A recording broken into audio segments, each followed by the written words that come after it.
We've got Congressman Mike Waltz with us, the Florida congressman at that. His district includes, I believe, the Daytona Beach area. That's on the eastern side of the state, and not as directly affected. But by the way, and as you pointed out to me in the past, Congressman, this whole state is under this dangerous watch here. So, risks abound. What's the latest for your district?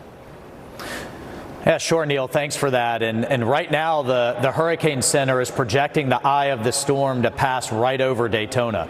And one of the things you have to realize with these inland counties, or even the ones on the eastern seaboard or the east coast of Florida, by the way, all of my counties are calling for an evacuation. My own home and family have been evacuated because you really get a trifecta. You get the slow-moving storm that just pounds everyone with overwhelming storms and rain and tornadoes, which are a real threat, but it also pushes waters up the inland rivers and lakes that can cause inland flooding.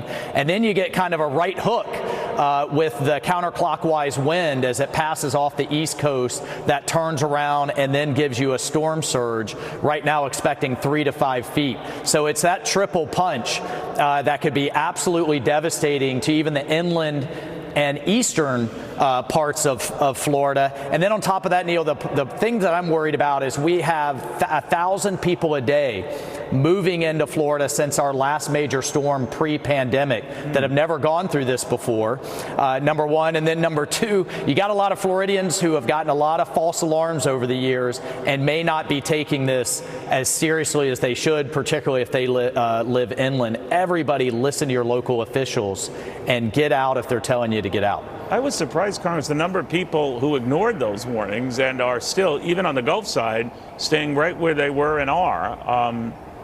So that's telling. What do you make of it?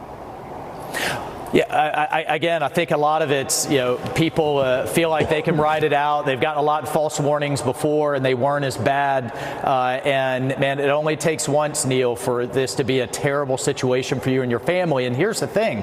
If you live in some of these low-lying areas or you have to cross a bridge, say over the intercoastal waterway, the first responders are not authorized or not allowed to cross those bridges to come get you once winds reach a certain speed. So you're on your own, and if it takes our brave men and women in the National Guard to come get you and with their assets, you could be waiting a while. So please, everyone, listen and don't put our first responders and our National Guard men and women unnecessarily in harm's way. People always do that, Congressman. You always hear in every disaster like this, hope that everyone stays safe, of course, but you're putting the rescuers in a very compromising position. Congressman, great seeing you. Thank you as well for your service to this country, a former Green Beret.